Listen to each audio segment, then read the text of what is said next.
while the Hindus are in physical bodies, so while they're on this earth, there are 4 aims that they must follow in order to help them attain enlightenment, to help them come back better than this time. They are Dharma, righteousness in their religious life; Artha, success in their economic life, in other words, material prosperity; Kama, not C-O-M-M-A, like little comma, K-A-M-A, gratification of the senses, gain pleasure in all areas of life; and Moksha, liberation from samsara. That's their goal. The samsara is what they used to call transmigration of the soul, reincarnation. But that Moksha is their ultimate goal. They want to be done with this continual birth and rebirth process. Being such a broad faith system, there's a lot of tolerance for people who don't believe the same way they do.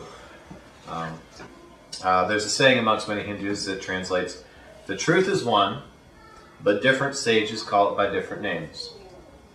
In essence, there's one God for everyone, we just all call him a different name, and we're all going to get there eventually.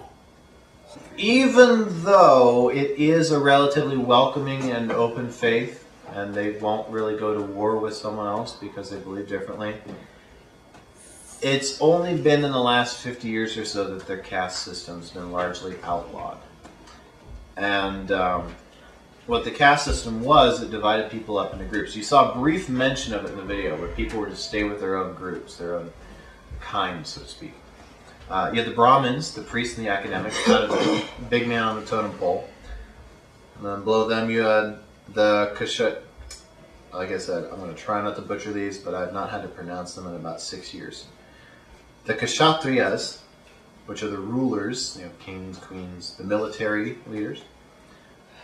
The Vaishyas, the farmers, the landlords, the merchants, kind of seeing the progression down, almost like a feudalism system. The Sudras, the peasants, the servants, the workers in the non-polluting jobs. And then the Dalit, which are the untouchables. These are the people who do the work no one else would. Jobs that would pollute them in many different ways on a physical and a spiritual level. A lot of times they weren't even considered a caste, they just weren't even considered people. And when part of the reincarnation cycle would be when you die, if you accumulate enough karma, you'll move up this ladder and you'll be able to break free of that. You did not want to work down the ladder to a Dalit. Those were the people that, these are people that are invisible. No one cares. They do the most thankless jobs, and no one cares.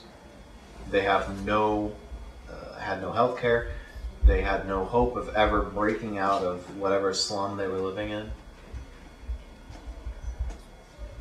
And they were kind of born into this state. Your parents were Dalits, you're a Dalit too. It ain't happening. You aren't breaking out of that in your lifetime. As recently as 2001, the most recent I could find, millions of Dalit, these untouchables, were converting to other faith systems such as Christianity and Buddhism just to get away from being a part of the caste. Like I said, the caste system has largely been abolished. There's still a little hangover or a little bit of leftover, some resonance ideas with the within the religion part. There's still kind of some priests and academics that stick their nose up at people who aren't part of them because they're not high enough up. But even back in 2001, it was still in place enough that millions of people were converting just to get out of their caste because they didn't see it was right.